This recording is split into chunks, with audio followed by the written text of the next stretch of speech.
Bom dia, amiguinhos! Já estamos aqui nessa quarta para mais uma live, a nossa live de quarta-feira, né? Que delícia! Hoje a gente vai falar das feridas emocionais. Qual que é a sua ferida emocional? Qual é a dor aí que te aflige? Vamos conversar um pouquinho sobre isso? Ó, a Fábio já entrou. Vamos convidar a galera. Vou mandar uns aviãozinhos aqui até que a Nath entra. Quem tiver pessoas aí para convidar, convidem os amigos para que a gente entre junto nessa manhã maravilhosa. Vamos ver quem mais nós podemos convidar aqui. A Luba entrou, coisa boa. Vamos acenar para esse povo. O Márcio também entrou.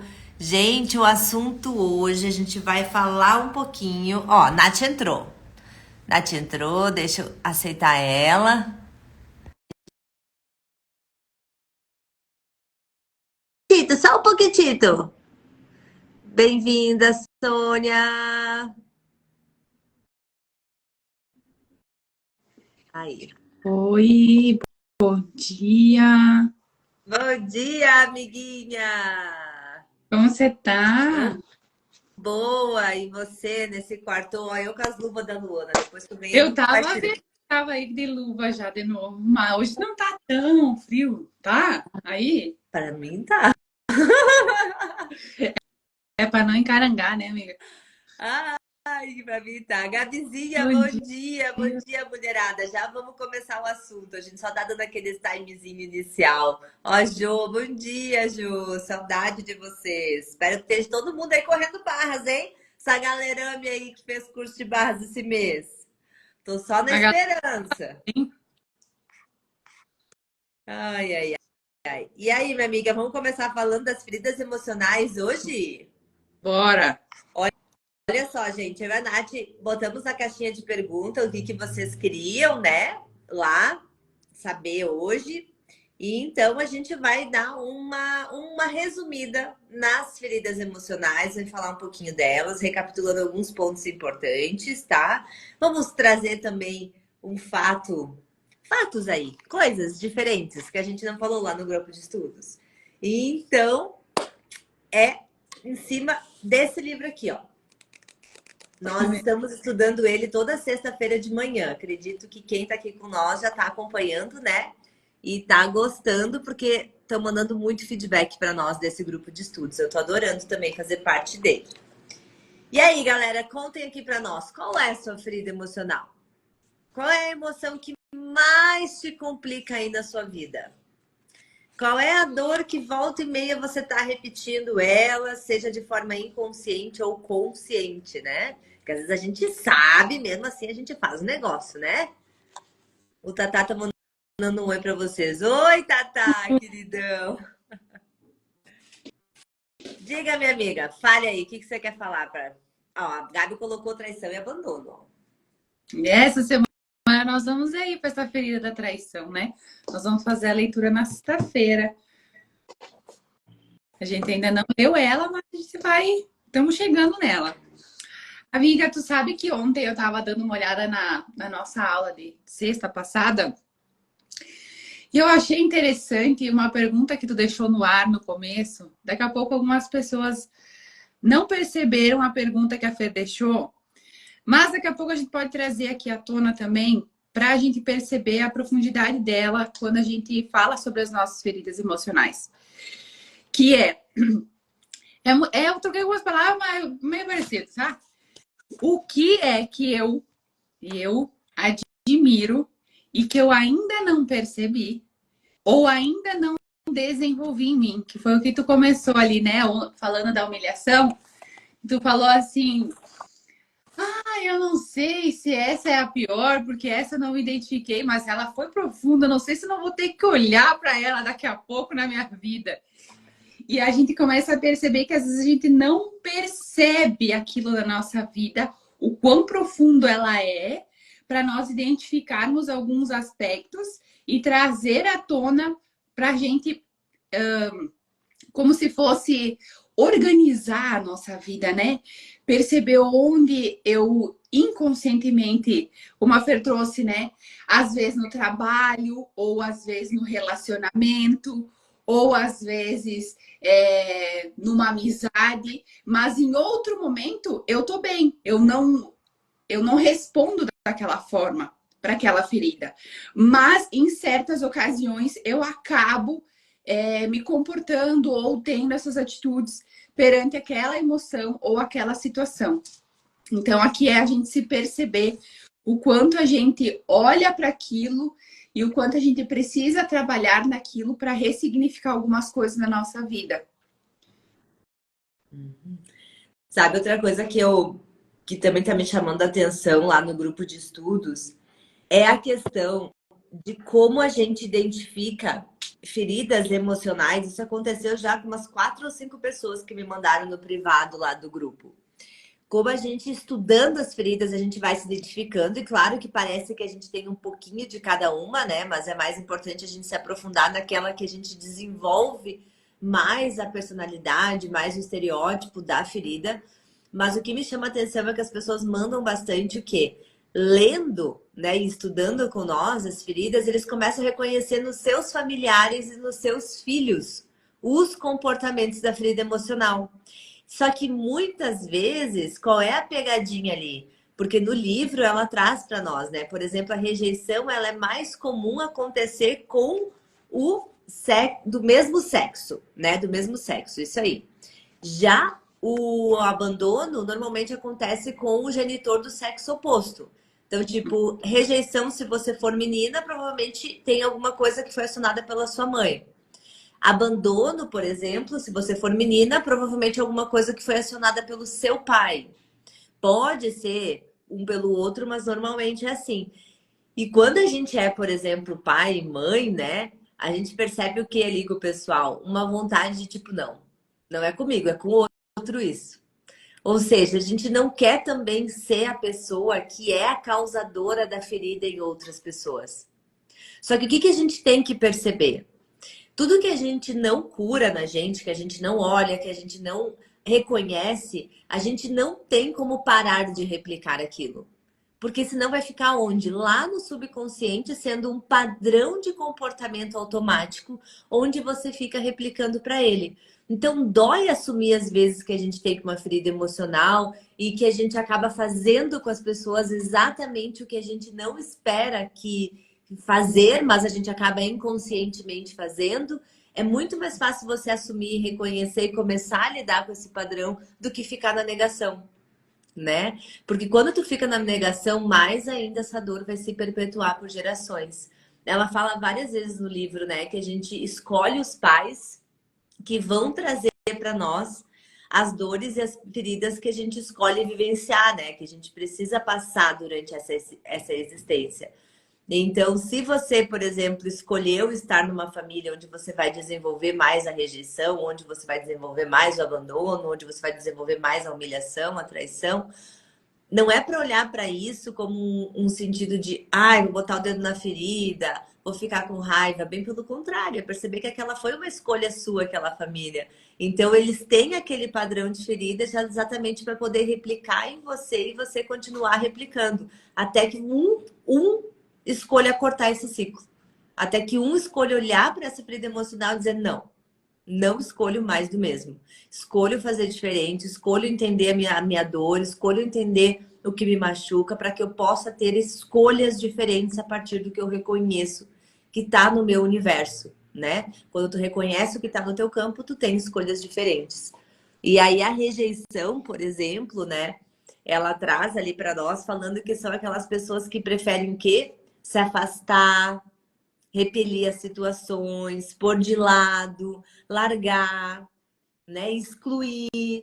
Então, são aquelas pessoas que preferem, por exemplo, recusar, nem querem desenvolver muita intimidade, muita relação. E a rejeição, por exemplo, é uma ferida que tem muito a ver com o ser, né, Nath? Que é uma Sim. coisa que a gente falou muito na primeira aula. Quem tem a ferida da rejeição acaba trazendo consigo muita dificuldade no seu próprio ser. O que é isso? confiar em si mesmo, acreditar no seu próprio potencial. Então, tem ali uma tendência a se anular, a se invalidar, a se esquecer. Tudo por essas questões do quê? Da rejeição. Então, eu vou excluir, então eu nem vou fazer parte para não ter que ser visto, né? Muito interessante. Sabe, amiga, que fico pensando, a primeira vez que eu me percebi, né, nessa ferida, nessa máscara, que é a rejeição, é difícil a gente perceber o quanto a gente já criou situações na nossa vida para se afastar das pessoas, né? E daí, quando tu começa a olhar para essa máscara, tu começa a perceber que todas as vezes que tu se afastou foi por uma questão do teu ser. Então, foi por uma situação que daqui a pouco tu não estava lá preparada para aquilo, ou no nosso inconsciente, né? Porque daí a gente vai pro nosso ser. Não tá nada olhando pro outro, mas a gente se anula perante aquela situação, aquele relacionamento, e acaba querendo se afastar das pessoas justamente para voltar para dentro, se isolar novamente, porque a rejeição traz muito isso de se isolar no seu mundo e ali permanecer. E não ter mais contato com outras pessoas, ou ter poucas pessoas que verdadeiramente essa pessoa se conecta. Porque a gente prefere, eu digo porque às vezes eu preciso fazer perguntas para mim mesma, para mim ter que fazer essas ações, porque às vezes a gente prefere se isolar para não criar essas situações que a gente acaba inconscientemente criando para realmente bater de frente com aquele ser, que é nós. Então, será que eu fiz alguma coisa para aquela pessoa? Será que eu fui boa o suficiente para... A gente acaba se julgando muito, e tem muito essa questão do julgamento na rejeição também.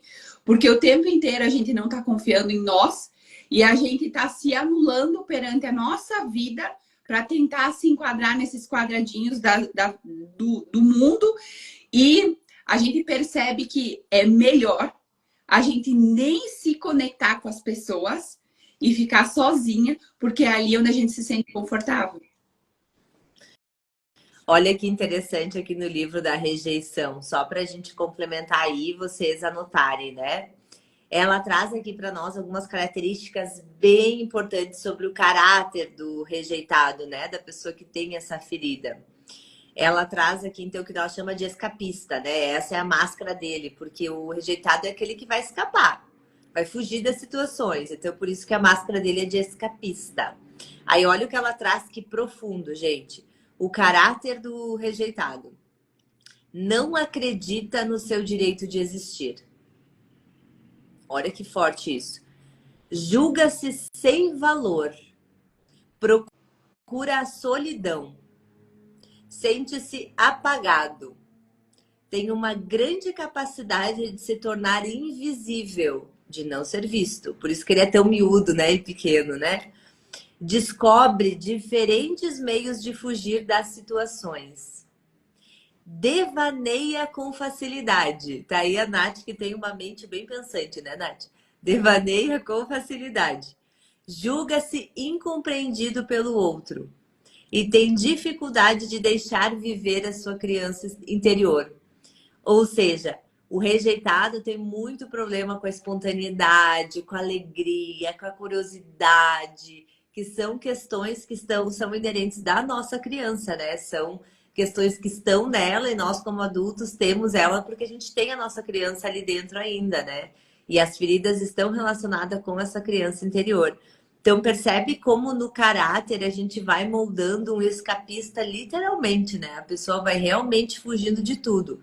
E o maior medo dessa ferida é o pânico. Ou seja, o escapista ele tem pânico do que pode acontecer com ele, pânico do que vão pensar dele, pânico do que pode dar errado. Então é muito além do medo, né? É aquela coisa que traz um sofrimento muito grande. Porque o pânico, ele traz um sofrimento físico, um sofrimento corporal, além só da sensação de paralisação do medo, né? Então, ele é muito mais profundo aqui também para essa galerinha da rejeição, né? É a gente se reconhecer em alguns momentos, quando a gente tá nessas situações, mesmo em relacionamento, mesmo na nossa vida, se nós estamos ali preferindo se isolar, se nós estamos preferindo não se relacionar, às vezes, por exemplo, né, quando eu percebi, a gente chegou a essa conclusão aqui, né, da rejeição, assim, eu assim, nossa, mas daí eu até olhei para Fernanda e falei, mas Fernanda, como é que eu tenho um relacionamento de 14 anos se eu sou essa pessoa que prefiro me isolar, né, amiga? Eu fiz essa pergunta e fiquei pensando, mas como isso? Mas eu, querendo ou não, tenho esse relacionamento e essa pessoa é a pessoa que, ou não, nesses momentos, eu também me isolo dela dentro de casa. Então, como é que eu faço isso? Eu prefiro não falar, eu prefiro ficar na minha, eu prefiro ficar quieta, eu prefiro não ter esse relacionamento. Hoje eu não tô bem, não quero falar. E daí isso vai se tornando dentro do relacionamento também. E a gente entra nesse padrão, às vezes, né? De olhar para aquela situação e pensar, mas hoje é porque eu trabalhei demais, hoje é porque eu tô cansada. Mas perceba quantas vezes a gente entra nesse lugar de encontrar justificativas para as ações que a gente está tendo, para a gente não para a gente não ir para a ação de mudança, porque essa vai ser uma ação de mudança se eu começar a falar sobre o que está dentro de mim e o que não está bom. Porque como a Fê trouxe aqui, a gente tem muitas ideias, muitos pensamentos vêm à tona. Então, será mesmo que eu prefiro ficar na solidão? Se eu ficar pensando aqui com a minha cabeça sozinha. Então, Fica nos devaneios ali que ela fala, né? Fica viajando na maionese sozinha. Então, se perceba nesses lugares, porque independente se a gente tiver um relacionamento de 14, 20, 30 anos, não é essa situação, porque a gente consegue se isolar no relacionamento duradouro também. E o abandonado? Vamos rever o abandonado? E o abandonado?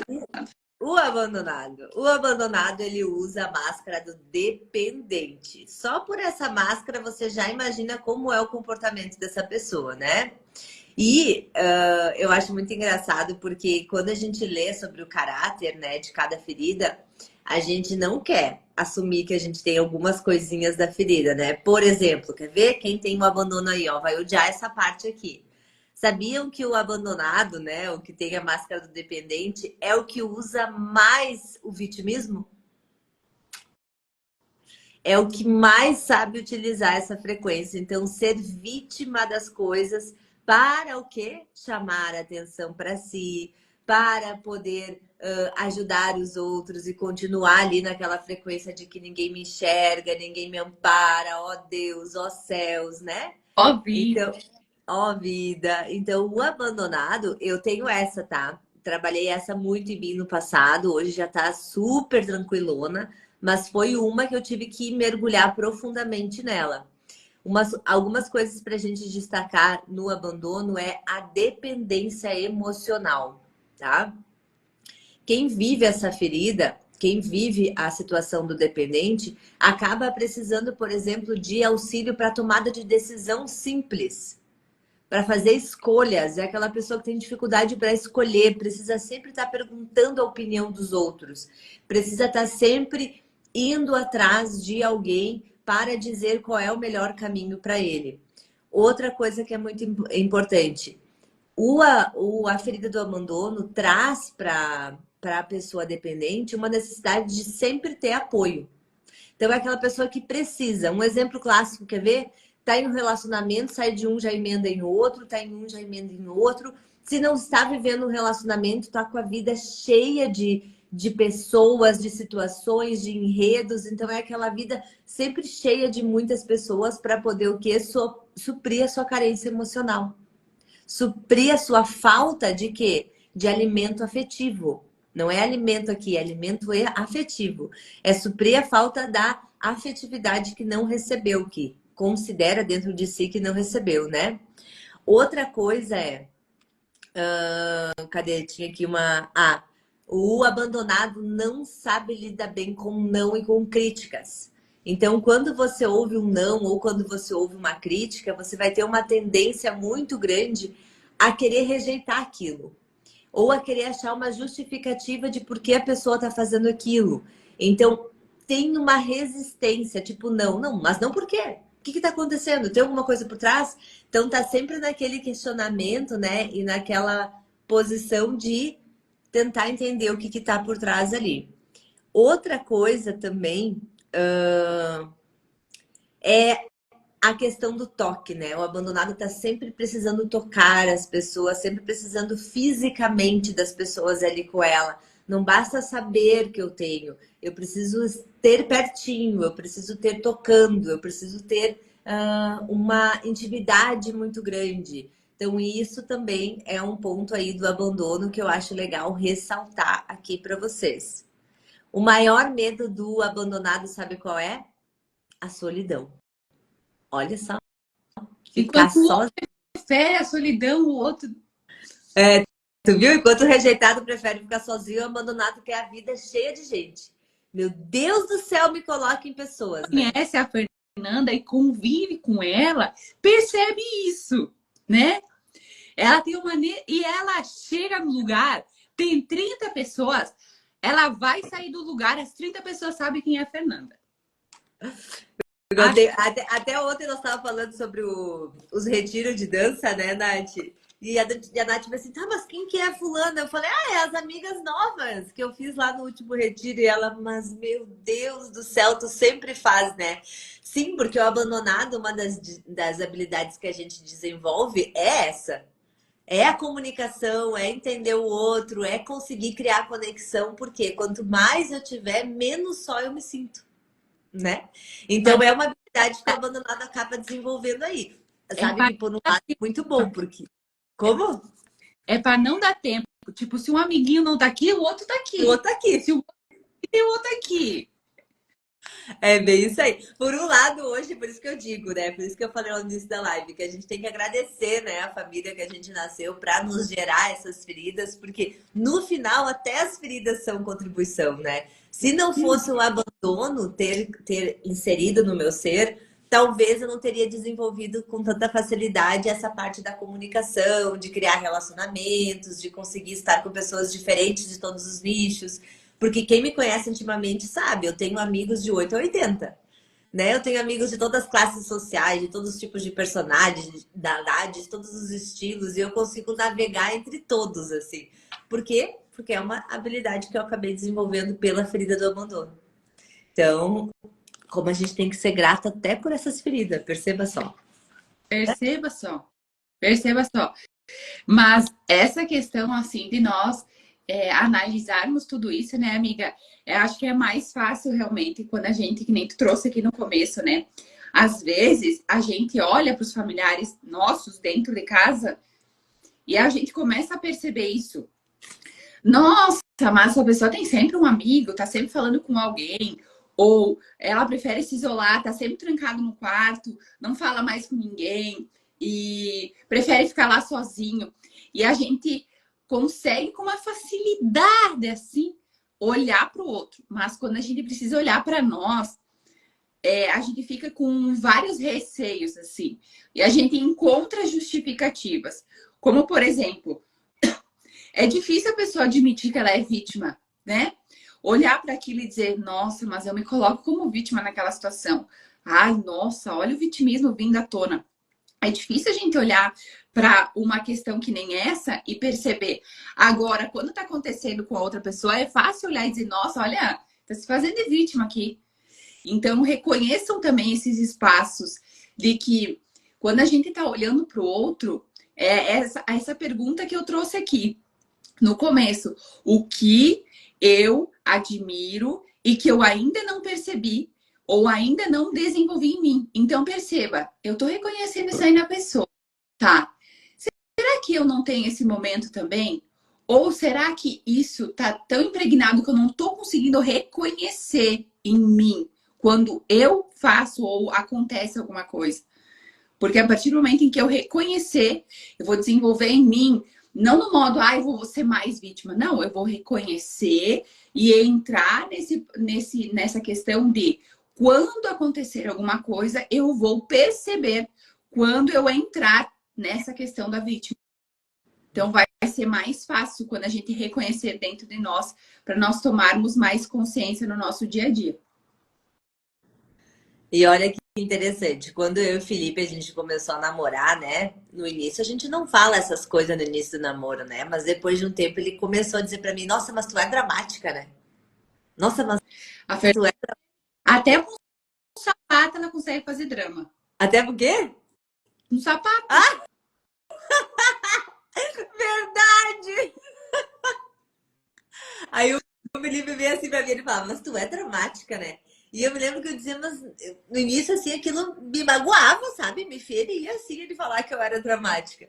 E depois, conforme eu fui trabalhando na minha ferida e eu fui liberando, eu fui vendo, gente, como eu fazia drama mesmo, como eu fazia tempestade em um copo d'água, sabe? Por pouca coisa. De vez em quando eu faço os meus draminha, claro que sim, porque a gente sabe que a ferida, ela não cura 100%. A gente aprende a lidar com ela e não é mais vítima dela, né? A gente passa a ter consciência da ferida e começa a controlar os nossos comportamentos a ponto de ela não influenciar mais instintivamente, né? Você passa a ser mais racional. E aí, hoje em dia, assim, às vezes quando eu faço draminha, aí o Felipe fala, ó o drama, ó o drama. Daí, na hora, assim, eu me toco. Eu digo, pá, é mesmo. Então, para quem é casado, vale muito a pena conversar sobre as feridas em casa, tá? Porque, às vezes, perguntando pro outro, ele traz mais clareza do que a gente se concentrando sozinha nas nossas feridas, tá? Por quê? Vai dizer que não parece às vezes que você conhece mais o seu parceiro, a sua parceira do que a si mesmo. Eu percebo muito isso no consultório. É muito mais fácil eu pedir, me descreva o seu marido, me descreva a sua esposa. E a pessoa prontamente já tem as definições. Fala do marido, da esposa, assim, ó, com uma facilidade que tu fica assim, nossa, mas que habilidade, né? Para reconhecer tudo isso. Aí tu faz as mesmas perguntas sobre si mesmo, as pessoas, Opa. opa, opa, peraí, deixa eu pensar. Peraí, não, mas eu não tenho clareza. Eu não tenho certeza. Aí a gente percebe. Isso que eu tô falando para vocês. É muito mais fácil, às vezes, o outro notar padrões de comportamentos nossos do que a gente mesma. Então, converse sobre as feridas com os teus familiares próximos, aquelas pessoas que tu mais convive. E saiba lidar com a sinceridade, porque se você tá pedindo por consciência, você tá pedindo por sinceridade, às vezes pode ser bem desconfortável ouvir algumas coisas, né? Lembra que eu falei ali? Nenhum abandonado vai gostar de ouvir que é dramático e que é vitimista. Mas às vezes é importante para a chave virar, né? Gary Douglas sempre fala: a consciência é desconfortável. As pessoas pedem por mais consciência nas classes, na vida, né? Ficam ali toda manhã. Mas, universo, mais consciência agora, por favor. Universo, me torne mais consciente agora, por favor. Quando você pede por consciência, é como se você estivesse pedindo para o universo por sabedoria. O que o universo vai te prover? Situações desafiadoras para você viver a informação que você não está acessando de forma fácil.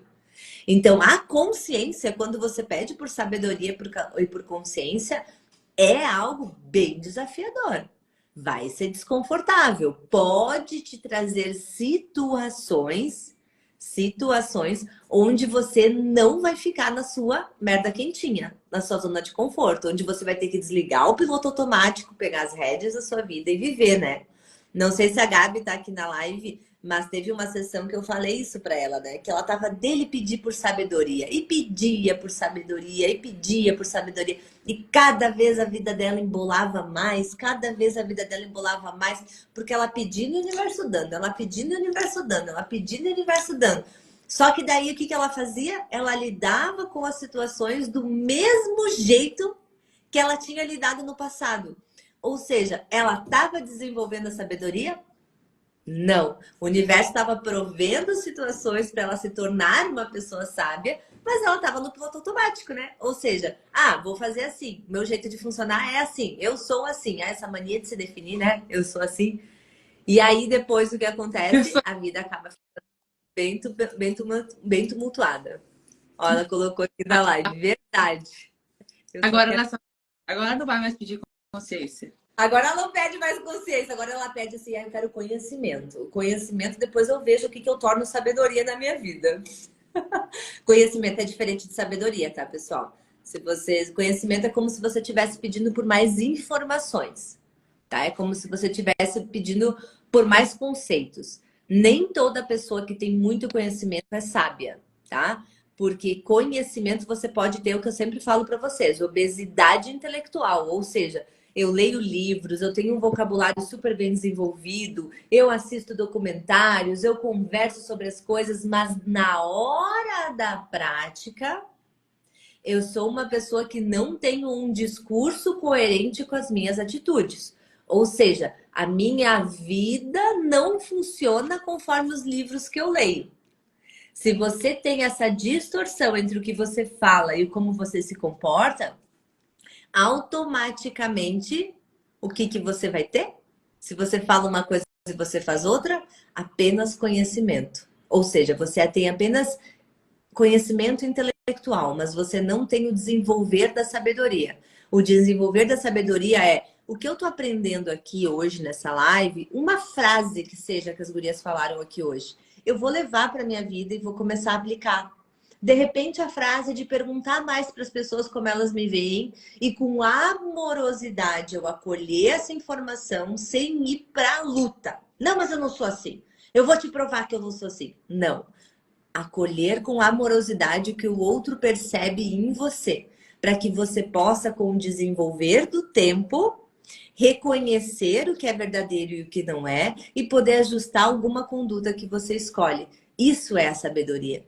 Entende? É quando você põe em prática um conhecimento adquirido e aquilo se torna algo que vai te desenvolver em virtudes, em habilidades, em comportamentos, vai te tornar uma pessoa mais sábia, a ponto de olhar para o outro e dizer: olha, pega esse caminho aqui, quem sabe olha para esse ponto de vista. Não estou dizendo que é para você fazer, mas olha por esse ponto de vista diferente, né?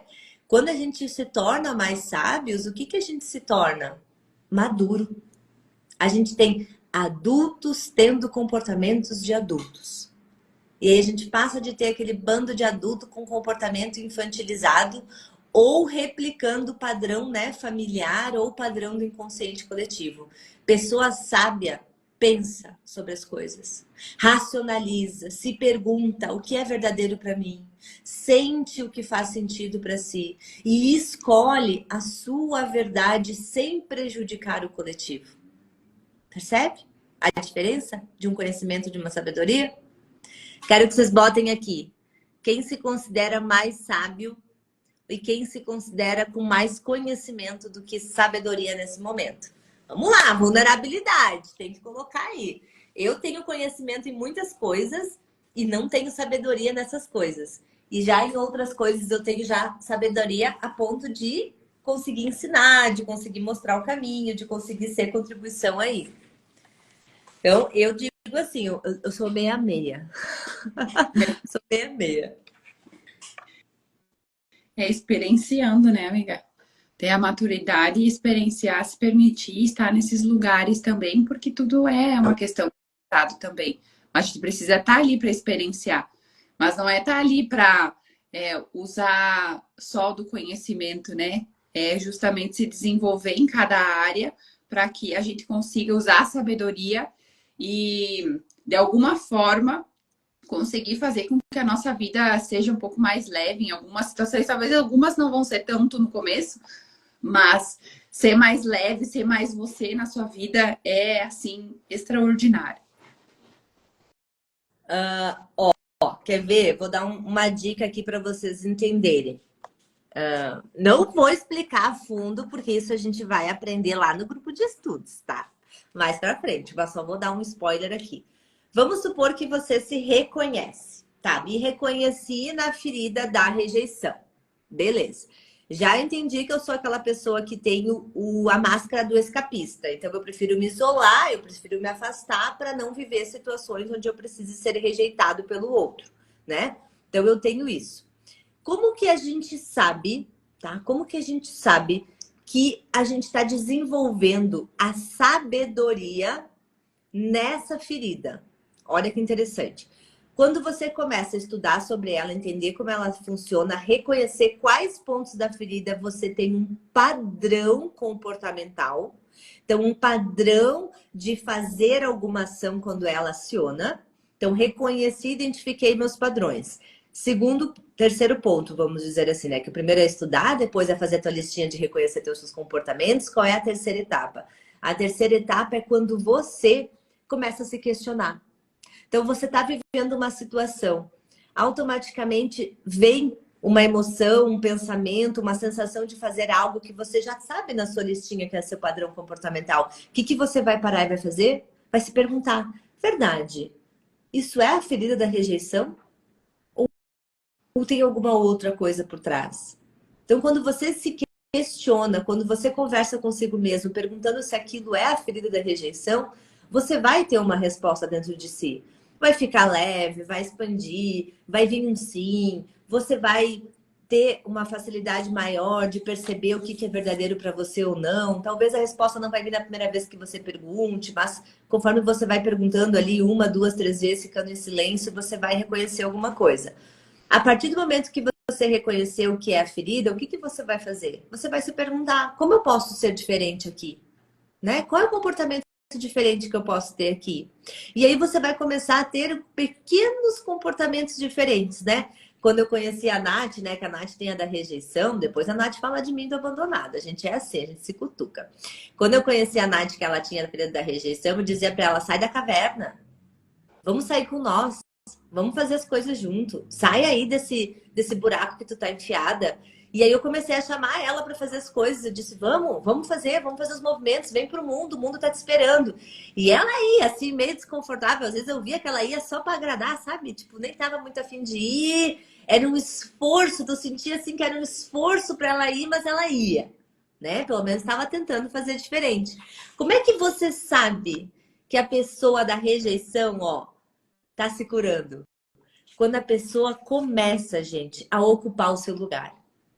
Quando ela começa a dizer assim, ó, essa cadeira é minha. Eu não vou sair dessa cadeira.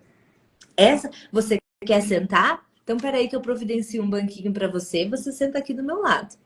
Peraí que você tá precisando o quê? Você tá precisando de uma ajuda? Eu te ajudo, mas eu continuo aqui. Ou seja, o rejeitado, quando ele começa a se curar, ele começa a ocupar o seu lugar no mundo. Ele começa a dizer, eu tenho o direito de existir. Eu também posso ser próspero, eu também posso falar, eu também posso ser ouvido, eu também posso errar, eu também posso acertar. Aí você começa a dizer, caraca, essa ferida tá dando pano na manga, né? Outra coisa, né, é a afirmação. Então, quando um rejeitado tá, por exemplo, numa roda de conversa e ele consegue afirmar algo que ele pensa, falar o que ele pensa, é uma demonstração enorme de que ele está se curando. Porque o rejeitado vai ter uma tendência de pensar diferente e se fechar. Eu estou pensando diferente, mas não vale o meu esforço. Não vale a minha dedicação. Aí o que ele faz? Ele se fecha. Quando um rejeitado começa a falar, a afirmar o seu posicionamento, opa! Temos aí alguém se curando no processo. Outra coisa também, quando o rejeitado começa a viver relações sem ter aquele pânico de, por exemplo, alguém esquecer da sua existência. Ele consegue, por exemplo, começar a viver relações pensando, fulano pode vir a me esquecer, eu posso vir a não ter uma amizade muito longa aqui. Mas enquanto eu estiver aqui, eu vou aproveitar. Então, o escapista começa a se colocar em amizades e situações onde ele começa também a viver um pouco mais dessa liberdade, da sabedoria. Outra coisa do rejeitado que eu acho muito bacana, o rejeitado começa a gostar mais de si. Ele começa a ficar bem consigo mesmo, sabe? Ele começa a gostar do seu jeito, da sua personalidade, ele começa a falar bem de si, né? Seja, sei lá, vou dar um exemplo aqui da Nath, né? Quando ela cria alguma coisa bacana, ela, nossa, mas sou foda, né? Sou foda, né? Ficou muito bom esse negócio. Eu fico, caraca, olha ali, ó, uma rejeitada se curando, né? Que começa a reconhecer as coisas boas que faz. E outra coisa é viver situações sem entrar em pânico. Então, o pânico fica menos presente. Ainda tem aquele medo, mas não tem aquele pânico de tentar fugir o tempo todo das situações. Então, percebe como a gente consegue também, a partir da dor, reconhecer a cura? Porque os comportamentos diferentes que a gente vai tendo vai nos moldando ali para o nosso processo de cura. Então, olha que bacana. É isso aí. Eu acho engraçado, né? Porque às vezes nos relacionamentos, né, a gente acaba entrando nessas relações e eu até falei pra Fernanda, falei assim, Fernanda, não dá. Eu não consigo confiar nessa pessoa. Aí ela me olha e ela fala assim, amiga, deixa ela ser ela. Se ela não for pra ser mais amizade, ela não vai mais ser. Deixa.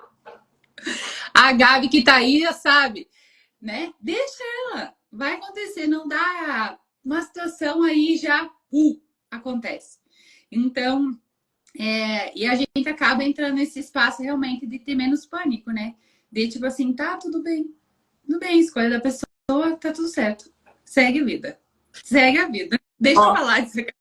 vou contar uma pra Gabi que tá aí também, todo mundo já escuta essa. Ó, final de semana nós vamos comer uma pizza sábado de noite, e aí a gente falou que vai ver a Gabi ali em Londrina. Nós vamos lá, né? Eu, a Fábio, nós vamos lá visitar os nossos maridos, e nós vamos lá visitar a Gabi daqui uns dias. Daí a Nath veio assim, eu também vou, eu também quero ir, eu também posso ir. Daí é esses detalhes que tu percebe que o rejeitado tá se curando. Entendeu? Ele quer estar no meio do povo. Ele quer estar no meio do fuzuê. Aí tu fica assim, que bonito, que orgulho. E vamos falar do abandonado para a gente falar, que eu acho bacana, já que a gente falou do rejeitado, falar do abandonado, que eu acho que deve ter vários abandonados aí, né? Se identificando assim como eu, né? Como que a gente sabe que um abandonado tá no processo da sabedoria com a sua ferida? Ou seja, tá no processo de curar as suas dores. Aqui vos falarei uma pessoa que vivencia isso diariamente. Então, o Gabi, abandonado. eu vou ir. Mesmo se a Fernanda não quiser me levar, eu vou ir. Ai, o Alan, bom dia, Alan, seja bem-vindo. Então, como que a gente sabe que o abandonado está no processo aí da sabedoria, do seu processo de cura, né? A primeira coisa é, quando o abandonado não precisa ter uma vida tão dramática. Então, quando ele começa a fazer menos tempestade em copo d'água. Então, quando ele começa a ficar menos emocional, porque né, ele tem essa carência afetiva, então ele começa a ficar menos emocional e ele começa a ficar mais racional. Então, ele começa a pensar nas coisas e fazer menos drama. Então, quando a gente tem um abandonado menos dramático, a gente olha para ele e diz: tá melhorando, tá começando a aprender alguma coisa. Outra coisa, quando o abandonado consegue ficar sozinho, tá? Pequenos momentos onde ele consiga começar a ficar sozinho, onde ele consiga, por exemplo, eu me lembro que a primeira vez que eu fiz uma viagem sozinha, gente, parece simples, né? Ah, viajar sozinha, tem gente que ama fazer isso, tem gente que tem o maior prazer em viajar sozinha. Mas eu, a primeira vez que eu fui viajar sozinha, gente, foi tão complicado, porque a minha ferida naquela época estava tão latente, que eu não sabia nem o que comer, o que fazer, aonde ir. Era um desconforto total eu ter que ficar comigo mesmo. Claro que como uma ótima...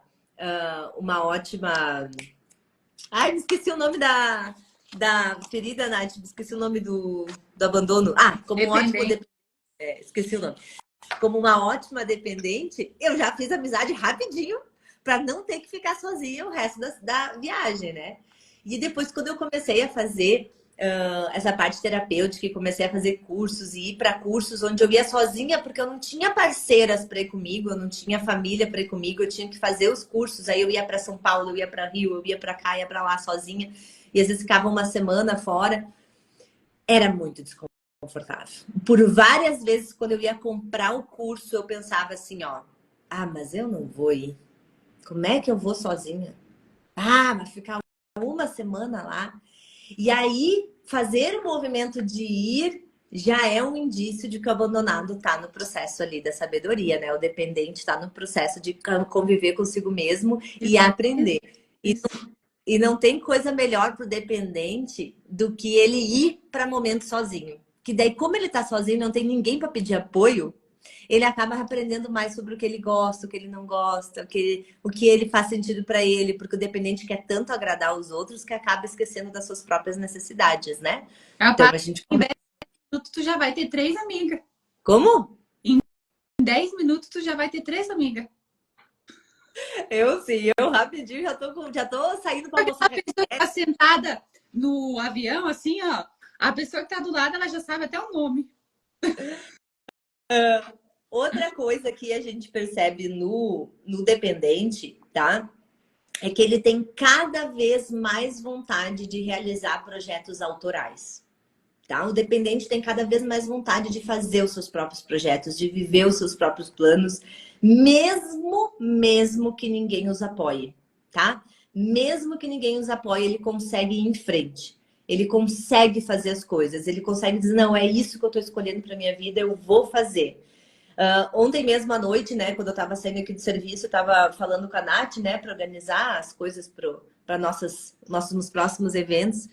E eu falei ainda para a Nath, né, eu disse, nossa, eu acho que eu fiquei 10 anos no meu piloto automático ligado. Lembra que eu te falei isso na mensagem? Tentando agradar os outros, fazer o que os outros queriam, esquecendo de mim, esquecendo da minha própria vida, só sobrevivendo. Que agora eu tenho tanta energia de vida, que eu quero criar tanta coisa, eu tenho tanto projeto, eu tenho tanto plano, a minha cabeça fervilha de ideias, né? Ainda falei isso para ela, que parece que eu tenho que resgatar aqueles 10 anos vividos. E muita gente olha para o meu ritmo e critica, porque acha que, tipo, ah, ela faz demais, coitadinha, pobrezinha. Gente, eu tô super feliz, é a minha melhor fase, porque é a minha fase onde eu mais estou empenhada nos meus projetos. Então, é onde a ferida do abandono ela foi realmente ressignificada, a ponto de olhar para os meus desejos e para as minhas histórias, mesmo que para os outros não faça sentido, para mim tá fazendo o meu processo, né? Então, aí a gente tem um exemplo, por exemplo, da cura do abandono. Olha que interessante. Que lindo, né? Que lindo. Olha aí. Que E lindo. mais vai vir esse ano, hein, Fernanda? Ah, esse ano tem tanta coisa para vir, né? Ontem à noite a gente recebeu o nosso spoiler de um projeto. Nossa. Gente, eu posso falar porque eu sou linguaruda, mas assim, ó. Lindo! Lindo! Encantador, né? Encantador. Tô só Logo pegar. saberão. Logo saberão. Se Deus quiser, e aí em questão de 2, 3 meses vocês saberão. Quem sabe até menos, né? Vamos ver como é que vai o nosso projeto grandioso. E aí, que mais? Já deu 50 minutos de live. O que mais vocês querem saber? Vocês querem saber do que agora? O que vocês querem palestrinha? Mesmo de acharem alguma coisa, percebam que dá para dar risada. Que nesses dias a Fernanda me mandou um vídeo e eu falei para ela assim: nossa, Fernanda, que drama, hein? Dela me mandou, ai, amiga, mas é que eu gostava tanto. Eu falei, sim, né? Mas é um sapato, Fernanda. O meu sapato, eu amo uma bota. Tem uma bota que eu amo ela. Eu amo de paixão. E eu uso essa bota quase todos os dias, né? Porque eu chego aqui, eu coloco aqui, né, pantufa para trabalhar aqui no espaço, né? Então eu uso essa bota muito. E a minha bota rachou, gente, de fora a fora na sola. Ah, sabe aquele rachado que quando tu pisa chega a doer o pé? Eu fiquei tão sentida, porque a bota tava bonita ainda, colorida, inteirinha. E a sola daquele jeito. Aí foi mandar um vídeo pra essa ordinária aí, ó. E essa na minha cara, não me deixa nem fazer os meus draminha, né? Aí eu fui lá e comprei a mesma bota. Comprei outra bota igual, da mesma cor, da mesma marca, tudo igual. Agora eu tenho outra bota. Agora é nova, né? No vídeo dela, eu falei, nossa, Fernanda, que drama. causa de um sapato. E ela, ai, amiga, mas é que eu gostava tanto dessa bota. Uhum.